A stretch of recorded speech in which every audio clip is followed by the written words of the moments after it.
Hi అండి, welcome to our channel. ఈరోజు వీడియోలో అయితే బెల్లం గవ్వలు అయితే తయారు చేశాను. చాలా టేస్టీగా క్రిస్పీగా వచ్చాయి. గవ్వల ప్రిపరేషన్ కోసం అయితే అరకిలో వరకు మైదా తీసుకున్నాను. ఈ గ్లాస్తో అంటే ఇది పావు కేజీ ఉంటుంది. పావు కేజీ ఉప్మా రవ్వ, పావు కేజీ గోధుమ పిండి తీసుకున్నాను. కొద్దిగా పూరి పిండి ఇంట్లో ఉంటే వైట్ కలర్ గోధుమ పిండి ఉంటుంది కదా, అది కొద్దిగా వేసుకున్నాను అనమాట. అన్నీ మిక్స్డ్ వేసుకున్నాను. ఇది దగ్గర నాకు కేజీన్నర వరకు వచ్చింది. అంటే పూరి పిండి కలిపానని చెప్పాను కదా. ఇందులో కొద్దిగా ఆయిల్ అయితే వేసుకోవాలి. ఈ పిండితో మనం కొద్దిగా సాల్ట్ వేసుకొని ఇలా ఆయిల్ అయితే వేసేసుకొని మంచిగా ఆయిల్ పిండికి అంతా పట్టేలాగా రెండు చేతులతో బాగా పట్టియాలన్నమాట. అలా ఆయిల్ అంతా పట్టిస్తే పిండి అనేది గుల్లగా తయారయ్యి మనం చేసిన తర్వాత ఫ్రై చేసుకున్న తర్వాత కూడా గవ్వలు అనేవి గట్టి పడకుండా గుల్లగా క్రిస్పీగా వస్తాయి. ఇలా మొత్తం ఆయిల్ సాల్ట్ వేసిన తర్వాత మొత్తం కూడా కలిపేసుకోవాలి.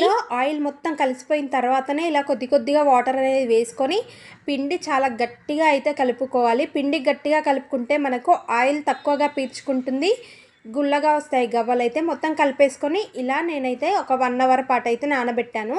అంటే నేను ఇంకా వేరే పని చేసుకుందాంలే ఆ లోపు అని చెప్పి పనంతా అయిపోయిన తర్వాత ఈ గవ్వలు అయితే స్టార్ట్ చేశాను. అంటే ఇది ఒక చాలా టైం పడుతుంది. ఒక మినిమం 2-3 అవర్స్ అయితే పడుతుంది మనం చేసేసరికి. ప్రాసెస్ అనేది ప్రతి ఒక్క గవ్వ చేయితో చేయకుండా ఈజీగా ఎలా చేసుకోవాలో ఈ వీడియోలోనైతే చూపించాను. ఇలా పిండి ముద్ద కొద్దిగా తీసుకొని మనము ఇలా సాఫ్ట్గా అనుకొని ఇలా చిన్న పీసెస్ లాగా కట్ చేసేసుకోవాలి. నిలువుగా కట్ చేసుకొని మళ్ళీ చిన్నగా ముక్కలుగా కట్ చేసుకొని పక్కనైతే పెట్టేసుకోవాలి. ఇక్కడ చూపిస్తున్న విధంగా ఇలా కట్ చేసుకుంటే సరిపోతుంది. ప్రతిదీ చిన్నగా రౌండ్గా బాల్ చేయాలంటే కుదరదు కదా ఎక్కువ క్వాంటిటీలో చేసినప్పుడు. అందుకోసమైతే నేను ఇక్కడ చేత్తో ఎలా చేస్తామో గవ్వల చెక్క మీద చూపిస్తున్నాను. ఇదే విధంగా ఫోర్క్ మీద కూడా చేసుకోవచ్చు, కానీ కొంచెం టైం ఎక్కువగా పడుతుంది. మనకు గంటె ఉంటుంది కదా, గరిట మీద కూడా చేసుకోవచ్చు, నెట్టడు గరిట మీద కూడా చేసుకోవచ్చు. కానీ ఇదంతా కూడా టైం టేకింగ్ ప్రాసెస్ అనమాట. ఇక్కడ ఇలా మనము కొంచెం పిండి ఒక పావు కిలో అరకిలో అయితే చేసుకోవచ్చు. కానీ నేను ఎక్కువ క్వాంటిటీలో చేస్తున్నాను కాబట్టి ఈజీ మెథడ్లో ఎలా చేసుకోవాలో నేను ఇక్కడ చూపిస్తున్నాను.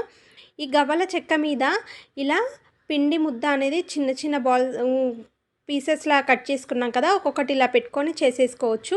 లేదు ఒకేసారి ఎక్కువ చేయాలి అనుకుంటే ఒకేసారి 3-4 కూడా పెట్టుకొని చేయొచ్చు. నేను ఇక్కడ చూపిస్తున్నాను కదా, చెక్క మీద మనకు ఎన్ని పీసెస్ అయితే అడ్జస్ట్ చేసుకుంటామో దాన్ని బట్టి అయితే గవ్వలు అయితే వచ్చేస్తాయి మనకు. మనం ఇలా కోలతో జస్ట్ 2 సార్లు ఇలా అనేసి మనం రోల్ చేసేస్తే సరిపోతుంది. చాలా ఈజీగా వచ్చేస్తాయి. ఎంత క్వాంటిటీ అయినా కూడా మనం ఈజీగా ఒక్కరైనా కూడా చేసేయచ్చు అనమాట. ఇక్కడ చూపిస్తున్న విధంగా ముందు పీసెస్ కట్ చేసేసుకోవాలి. ఈ చెక్క మీద పెట్టేసుకొని ఇలా చిన్న అప్పాల్లాగా ఒత్తేసుకొని ఇలా రోల్ చేసుకుంటే గవ్వలు అనేవి ఈజీగా రెడీ చేసుకోవచ్చు. కరెక్ట్ షేప్లో అయితే వస్తాయి. ఇలా చేసుకుంటే మనం చేయితో చేస్తే చాలా టైం పడుతుంది కదా. ఇప్పుడు డీప్ ఫ్రైకి అయితే ఆయిల్ పెట్టేశాను. ఆయిల్ మరిగిన తర్వాత ఈ గవ్వలు అయితే వేసేస్తున్నాను. మీడియం ఫ్లేమ్లో స్టవ్ పెట్టుకొని ఇవి ఎక్కువసేపు కాల్చుకుంటేనే మంచి క్రిస్పీగా వస్తాయి. లేదంటే పైన కలర్ వచ్చేసి లోపల మాత్రం మెత్తబడిపోయి తర్వాత చల్లారిన తర్వాత గట్టిగా అవుతాయి. అందుకే మీడియం సైజులో ఇలా మంచి కలర్ వచ్చి లోపల మొత్తం క్రిస్పీగా కుక్ అయ్యేంత వరకు అయితే మనం ఇలా ఫ్రై చేసుకోవాలి. ఇలా అన్నీ చేసేసుకున్న తర్వాత చూసారు కదా ఎంత క్రిస్పీగా ఇలా నొక్కగానే నలిగిపోతున్నాయి గవ్వలైతే. దీనికోసము నేనైతే బెల్లం తీసుకుంటున్నాను. అంటే పిండి అనేది 1 కేజీ-1.5 నుండి కేజీన్నర వరకు అయితే ఉంటుంది. అయితే నేను కొంచెం తక్కువ, అంటే అరకిలోకి ఎక్కువ 3/4 కిలోలకి తక్కువగా బెల్లం అయితే తీసుకున్నాను. అంటే కరెక్ట్ మెజర్మెంట్ అనేం కాదు, నార్మల్గా అంజాదా లాగా తీసుకున్నా కూడా సరిపోతుంది మనకు.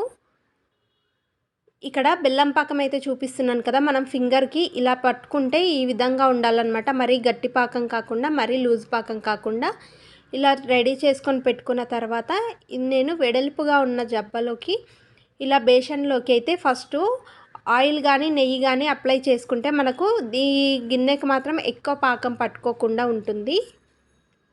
నేనైతే ఆయిల్ అప్లై చేశాను బేషన్కు. ఆ తర్వాత ఇలా కొన్ని గవ్వలు వేసి ఆ తర్వాత పాకం వేసి మళ్ళీ గవ్వలు వేసి అయితే ఇలా కలిపేశాను. ఇక్కడ చూపిస్తున్నాను కదా, పాకం మనం కరెక్ట్గా వచ్చింది అని తెలియడానికి ఇక్కడ తెలుస్తుంది. మనం కరెక్ట్ పాకం పట్టినాం కాబట్టి గవ్వలు అనేది కలుపుతుంటే నారలాగా సాగాలన్నమాట పాకం అనేది. ఇది జస్ట్ ఒక హాఫ్ అన్ అవర్లో డ్రై అయిపోతాయి. ఈ వీడియో నచ్చితే లైక్, షేర్, కామెంట్ చేయండి. సబ్స్క్రైబ్ చేసుకోండి.